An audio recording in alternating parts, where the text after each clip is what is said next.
നടൻ ആര്യയ്ക്കെതിരെ സൈബർ ആക്രമണം ശക്തമാകുന്നു. ജീവിത പങ്കാളിയെ കണ്ടെത്താൻ റിയാലിറ്റി ഷോ നടത്തുന്ന താരത്തിന്റെ നിലപാടിനെതിരെയാണ് വിവിധ തമിഴ് സംഘടനകളും മറ്റും സോഷ്യൽ മീഡിയ വഴി വിമർശനം ഉയർത്തുന്നത്.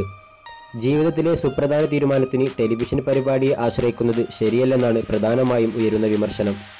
കളേഴ്സ് TV തമിഴിലാണ് എങ്ക വീട്ടുമാപ്പിളൈ എന്ന പേരിലുള്ള റിയാലിറ്റി ഷോ നടക്കുന്നത്. ഇതിലെ വിജയി ആകുന്ന പെൺകുട്ടിയെ ആര്യ വിവാഹം കഴിക്കും എന്നാണ് കരുതുന്നത്. ഈ ഷോയിൽ 16 പെൺകുട്ടികളാണ് പങ്കെടുക്കുന്നത്. ഇതിൽ 2 പേർ മലയാളികളാണ്. നേരത്തെ വധുവിനെ അന്വേഷിച്ച് ഫേസ്ബുക്ക് ലൈവിൽ പ്രത്യക്ഷപ്പെട്ട നടൻ ആര്യ തന്നെയാണ് റിയാലിറ്റി ഷോയിലൂടെയാണ് വിവാഹമെന്ന് അറിയിച്ചത്. പെൺകുട്ടികളുടെ മനസ്സിനെ പരിഹസിക്കരുത്, കച്ചവട താൽപര്യമല്ല വിവാഹത്തിനു വേണ്ടത് എന്നും സോഷ്യൽ മീഡിയയിൽ വിമർശനമുണ്ട്. ആര്യയ്ക്ക് പരിണയമെന്ന പേരിൽ ഈ ഷോ ഒരു മലയാളം ചാനലും പ്രക്ഷേപണം ചെയ്യുന്നുണ്ട്. അതേസമയം ഇത് വെറും ചാനൽ ഷോയാണെന്നും ഇത്തരത്തിൽ മുൻപ് ഹിന്ദിയിൽ സംഘടിപ്പിക്കപ്പെട്ട രാഖി സാവന്തിന്റെ വിവാഹ റിയാലിറ്റി ഷോയിൽ വിജയിച്ച വ്യക്തിയെ രാഖി വിവാഹം കഴിച്ചില്ലെന്ന് വിമർശകർ പറയുന്നു.